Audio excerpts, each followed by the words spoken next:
The Sankofa series presents Session 12, The Writings on the Wall. Graffiti, an Italian word, meaning to scratch or to mark, is where this history begins. Even though markings have been a mode of communication since the days of ancient Kemet, or more commonly referred to as Egypt, this practice had a resurgence repeatedly over time.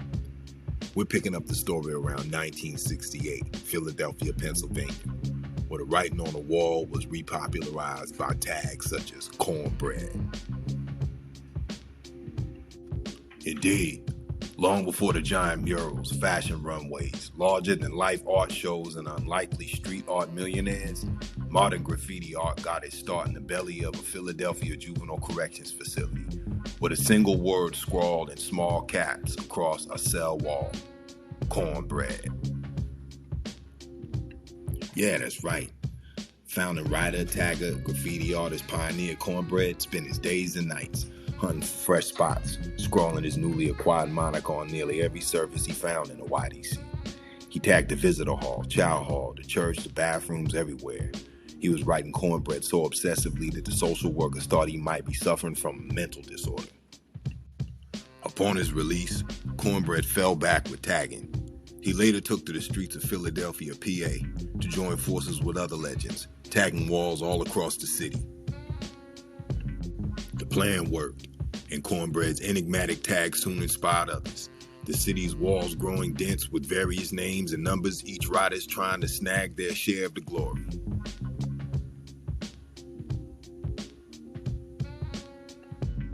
Spray paint writing gained massive popularity in the streets. Everyone from riders to protesters joined the movement. Spray paint gained its popularity for a couple reasons. 1, it's easy to use. 2, it's easy to conceal. And 3, it's easy to take.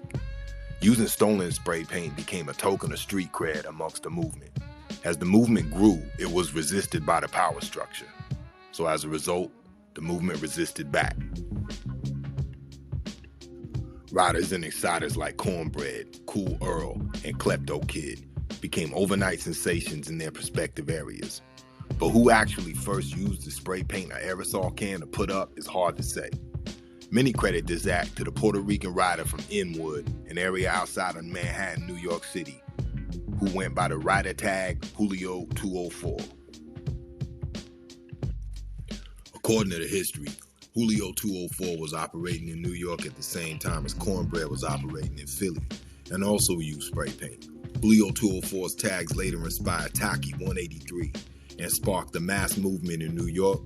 Teenagers started using spray paint to write their monikers and street numbers all over the city and the 5 boroughs, as well as in Philadelphia, where this movement started. The writing or graffiti art movement, as the media called it, started around the same time in different places. Philly and New York were the most known places of its birth, but for different reasons. Here we see a newspaper clipping from the New York Times depicting the elephant that Cornbread spray painted his moniker on, thus taking the criminalization of the art to new levels.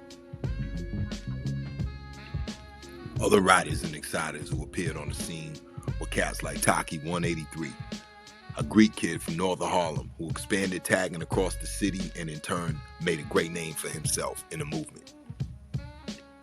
Armed with magic markers and spray cans, having a cut hole in his jacket that allowed him to hide his hand as he worked, Taki tagged walls, lampposts, hydrants, and subway cars across the city, carefully choosing the spots he thought where he'd most likely be seen. Like Cornbread before him, Taki became obsessed. He said, "I like the feeling of getting my name up, and I like the idea of getting away with it," he told Street Art NYC. "Once I started, I couldn't stop."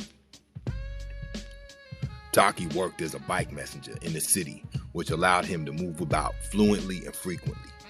He reveled in his achievement of tagging every pole for 40 blocks. He once bragged that you could walk 40 blocks and see my name on every pole.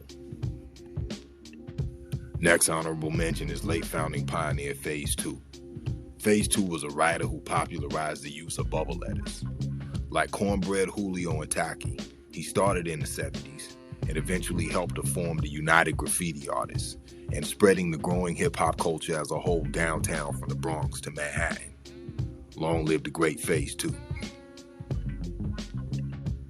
Here, he's seen putting up and displaying his pieces at exhibits, which Phase 2 did until he passed away December 2019. Rest in peace, great elder. Hip hop don't stop. The unprecedented access that people have to the New York City subway systems and its many tunnels allowed the movement to expand. It caused and helped the movement to expand. For taggers to cover more ground, for riders to cover more trains.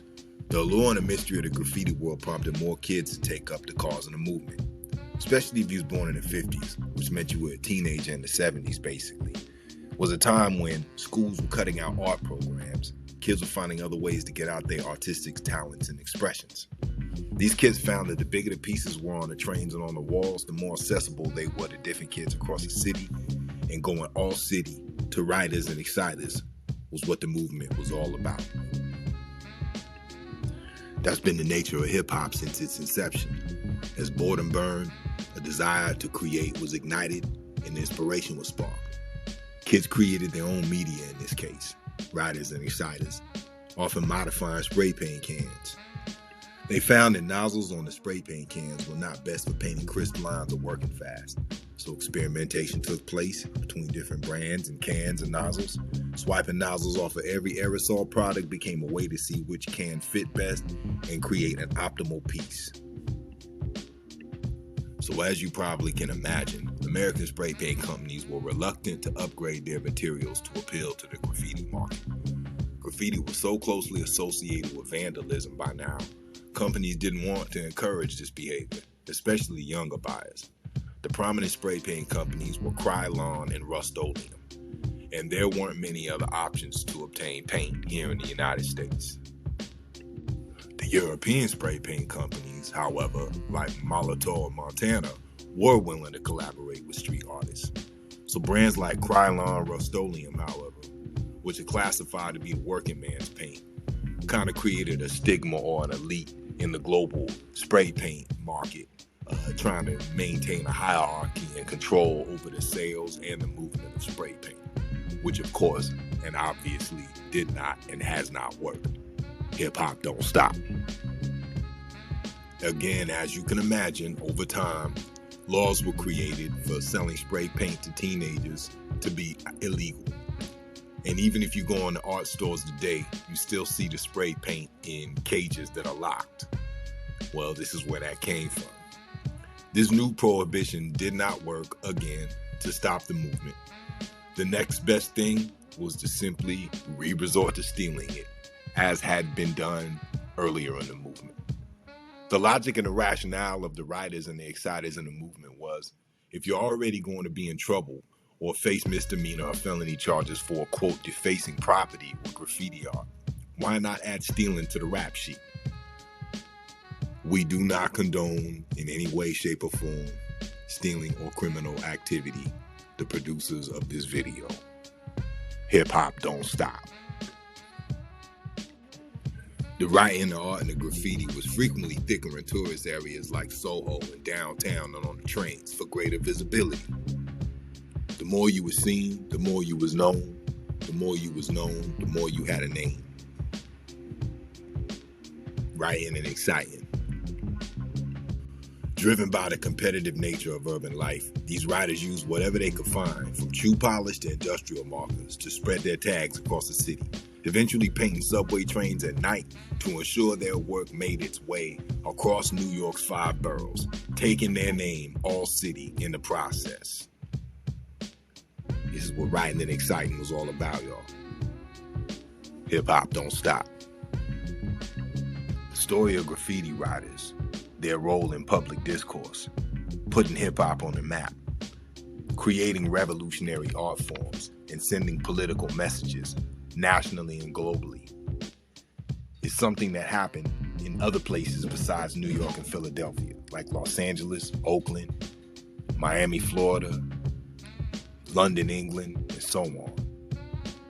The similarities for these kids, though their distances were far apart, were social issues of race, social issues of class, issues of economics and the lack thereof.